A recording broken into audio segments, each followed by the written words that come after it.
আসসালামু আলাইকুম। আশা করি সবাই ভালো আছেন। আমরা সবাই ফেসবুক চালাই। আমাদের প্রায় সবারই ফেসবুক অ্যাকাউন্ট রয়েছে। আর ফেসবুক অ্যাকাউন্ট থাকলে আপনার ফ্রেন্ড থাকবে এটাই স্বাভাবিক।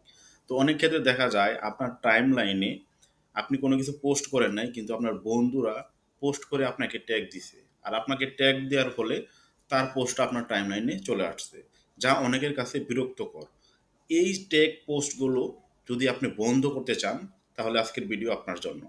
কোনো কিছু না টেনে পুরো ভিডিও দেখে যান তাহলে বুঝতে পারবেন কিভাবে এই টেক পোস্টগুলো আপনি অফ করবেন।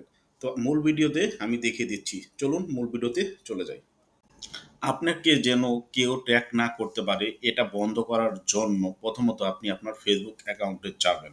ফেসবুকে আসার পরে আপনি আপনার প্রোফাইলে ক্লিক করবেন। ক্লিক করার পরে নিচে আসলে সেটিংস অ্যান্ড প্রাইভেসি অপশন পাবেন, এখানে ক্লিক করবেন। এখানে ক্লিক করার পরে সেটিংস অপশন পাবেন, এখানে ক্লিক করবেন।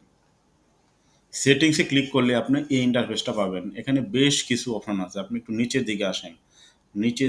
নিচের দিকে আসলে দেখতে পাবেন প্রোফাইল অ্যান্ড ট্যাগিং, এই অপশনে ক্লিক করবেন। ক্লিক করার পরে আপনার মাঝে আরও কিছু অপশন আসবে।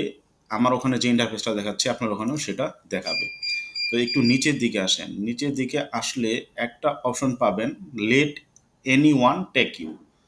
এই অপশনটা আমার চালু আছে, আপনারও চালু থাকবে। আপনি কি করবেন, এই অপশনটা বন্ধ করে দিবেন। এই অপশনটা যদি বন্ধ করে দেন, এই যে এখানে ক্লিক করে বন্ধ করে দিবেন। এই যে আমারটা বন্ধ হয়ে গেছে অলরেডি। এই অপশনটা বন্ধ করলে কি হবে, আপনাকে আপনার ফ্রেন্ডরা চাইলেও ট্র্যাক করতে পারবে না। আর ট্যাগ করলে আপনার টাইমলাইনে যে পোস্টটা আসতো, এখন ট্যাগ করতেই পারবে না, টাইমলাইনে পোস্টও আসবে না। এইভাবে খুব সহজে আপনি ট্যাগিং অপশন বন্ধ করতে পারেন এবং বিড়ম্বনা থেকে বাঁচতে পারেন। যে কেউ চাইলেও একটা অপরিচিত ফ্রেন্ডও কিন্তু আপনাকে ট্যাগ করে দিতে পারে, যার সঙ্গে কখনো আপনার দেখা হয়নি, কথা হয়নি। সো এই অপশনটা অফ করে রাখুন। আজ থেকে কেউ আপনাকে আর ফেসবুকে ট্যাগ দিতে পারবে না। আশা করি ভিডিওটা বুঝতে পারছেন। এমন নিত্য নতুন ভিডিও এই চ্যানেলে দেওয়া হয়। ভালো লাগলে চ্যানেলকে সাবস্ক্রাইব করবেন, পেজটাকে ফলো করবেন। আল্লাহ হাফেজ।